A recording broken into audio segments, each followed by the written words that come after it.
Hola Kosi! Vodacom and Kaizer Chiefs Mobile bring you another exciting episode of Ringa Nathi. Joining us on this episode is Kaizer Chiefs fan Ramahlwe Mphahlele, and she gets to ringa with Kaizer Chiefs defender Ramahlwe Mphahlele. Haweng Ringa Nathi Kosi. Hello.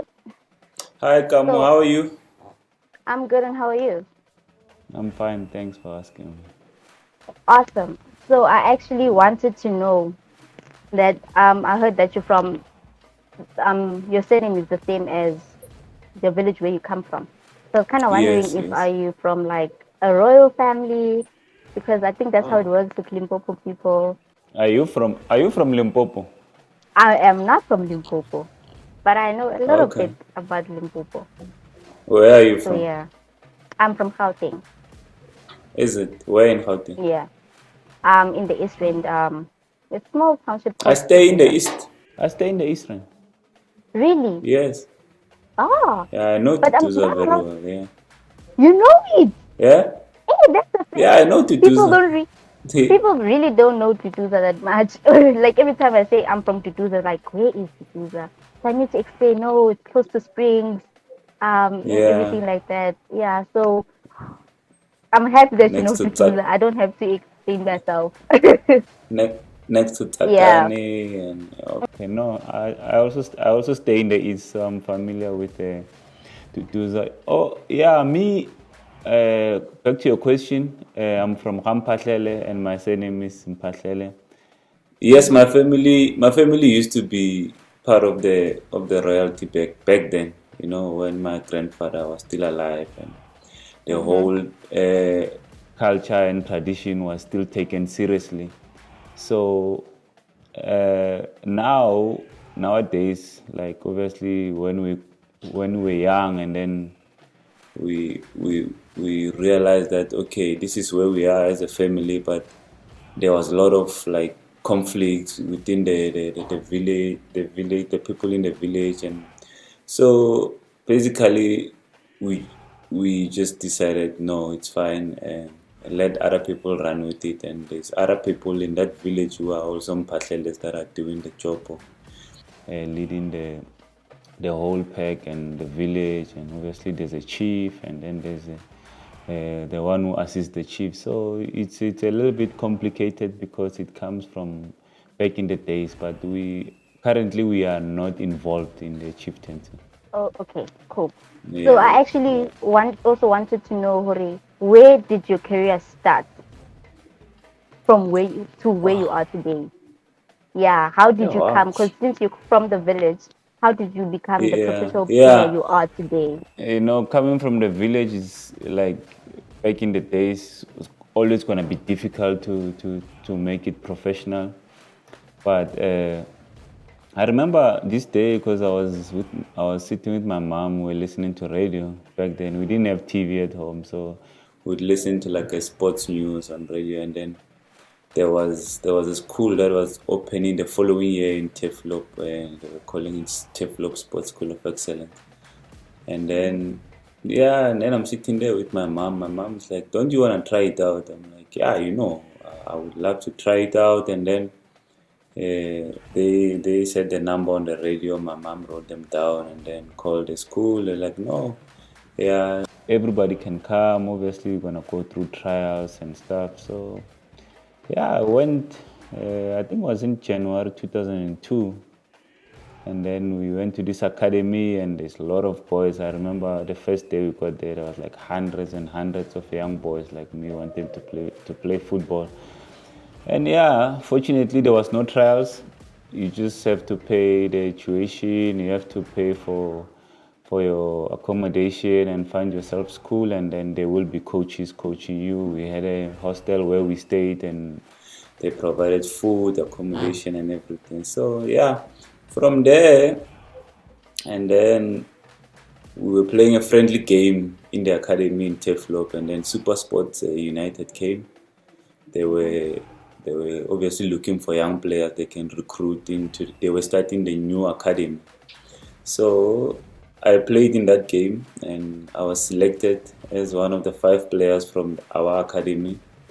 And obviously they've been in other provinces where they're selecting players, and now they want to make like a solid team. And we had a final trial in Bramley later in the year in November.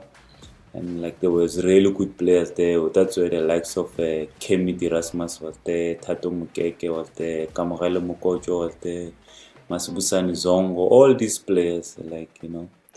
And then we had the final trials, and then they told us they'll call us back in Jan, you know, and it was like Jan 2003. So that's when obviously we anxious, all of us, we go back to our homes, and then boom, January on the 9th, I get called to the office at the academy. It's like, yeah, come to the office, you know. I didn't even think it was the letter from Supersport. They're like, no, you've been selected. You have to go to Joburg. You're starting next week as a player of Supersport. I was like, wow. And remember, like for me, the most important thing was like getting selected. Now I'm no longer gonna be paying fees. Supersport is gonna take care of everything. And just to take you back, I only paid the principal and the school twice in that year because my grandmom was paying for me, and then they didn't have money to pay. But obviously it's 3 months into the year, and they've seen my potential, and then the principal of the school was like, no, you have to pay. I'm like, I don't have money, how do I pay? He's like, okay, then we have to send you back. I was like, okay, I'm happy to go back. But obviously now they know, okay, this guy is quite decent in football. So I think for 7 to 8 months, I was actually studying for free, and I'm just thankful to the principal for giving me the opportunity to go through the school without paying and everything. So, and then when I got that relief that you're gonna be at Supersport without paying anything, and then I immediately called my mom, like, you don't have to worry about fees next year. We are selected at Supersport. So that's how basically my career started. Supersport, and then I went to Swallows development, and then I got signed first team there, and then the rest has been, yeah. Okay. I also wanted to know, how do people from your village like treat you now, since you quite country locally known? So do they treat you like how they used to before you went through the before you became a soccer player, or is it different now? Yeah, like in the village, people in the village are not like people in the city, honestly speaking. Obviously, they knew me from when I was like 2, 3 years, or since I was like a young boy. So the treatment, I've always been reserved. I've never been that boy like opapang, you know, like abafana bapapa, that like all over. I've never been that kind of a guy, you know. But my peers, my friends back home, my cousins, my family, people that know me, and they know, or this guy is been like this and he's never gonna change. And you know, when I go home, I go by my mom's house and greet everybody, treat them with the same respect that they know me from like a young age. So the treatment, some obviously will treat you with like, yeah, no. Obviously, also you gotta treat them better, so you get the same treatment back. Because if you're gonna think, oh, I'm playing for Chiefs, and you start treating people like they're nothing, then you're gonna get the same treatment. So I've always been like, you know, respectful to everyone, regardless of like whether you're from the village, the city, the president. You get the same respect from me. I see. So, like at home now, we are very much Chiefs supporters all throughout. I'm actually wondering, let's say you go to you get signed by another team, maybe. Is your home gonna support the specific team that they've been supporting, or are they gonna support you in your new team? We actually, like, my mom, my kids support the team that I play for, honestly speaking.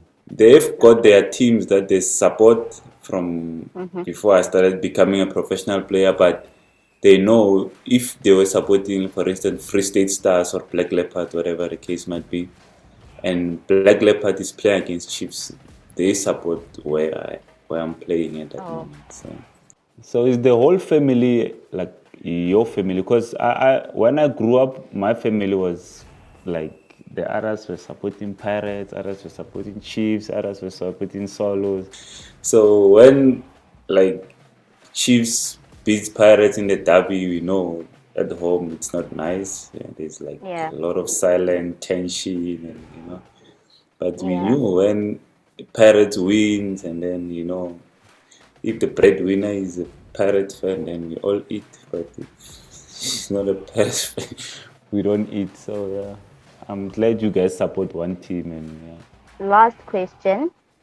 I wanted to know how you felt when you were contacted by Kaizer Chiefs. Oh yeah, like Chiefs. Chiefs. Like actually, I was at Sundowns, and Chiefs have been monitoring my situation at Sundowns, and they've been like wanting my services for like a long time. So when I finally I was out of contract at Sundowns, and then Chiefs came through, and then they needed my services. I was so happy because for us as young black kids in South Africa, that this like Sundowns is big, Pirates is big, but we all knew that Chiefs was bigger than all these teams. So, and when I was at Sundowns, our biggest rival was not Orlando Pirates, was Kaizer Chiefs. We always wanted to play against Kaizer Chiefs and beat Kaizer Chiefs, and we needed no motivation when we were playing Kaizer Chiefs, and like we never wanted to lose against this team. So for me, when I got a chance to be on this side, I was like, wow. And the first time I got to the village, I was like, wow, okay, these people are not just big like in soccer. This is a big club in South Africa. I saw the village. I was taken by like, wow, it was a beautiful place to be in, like a soccer friendly club. And I was like, wow, this is like just seeing the whole village and the setup here in Naturena. I was like, let's go work, because this is the perfect working environment. So I was very happy, and honestly speaking, yes, from far you might think, oh, but it is what it is. Like, it looks big, it is big, and it's a big club in Africa. So yeah. So I was, just to answer your question, I was very happy to actually sign for Kaizer Chiefs. No, Kamu, thank you so much for chatting to me, and I wish you all the best with your studies, and I just pray that you go all the way and realize your dream, and hopefully we come to Cape Town again. We see you at the stadium, since the fans are allowed to be at the stadium. And thank you so much, and good luck. I wish you all the best with your studies. Okay, thank you so much. All the best to you guys as well. I'm a Kosi for life. Come on. If you too want to be part of Ringa Nathi with Vodacom and Kaizer Chiefs, stay connected with KC Mobile and recharge with 29 Rand or more. Take a screenshot of your recharge, tag at Kaizer Chiefs and at Vodacom Soccer on Twitter, and who knows, you too could be joining us for Ringa Nathi with your favorite player. Remember, you can also join Kosi Rewards on my Vodacom app to double your chances of winning. Danki Kosi, let's go further together with Vodacom.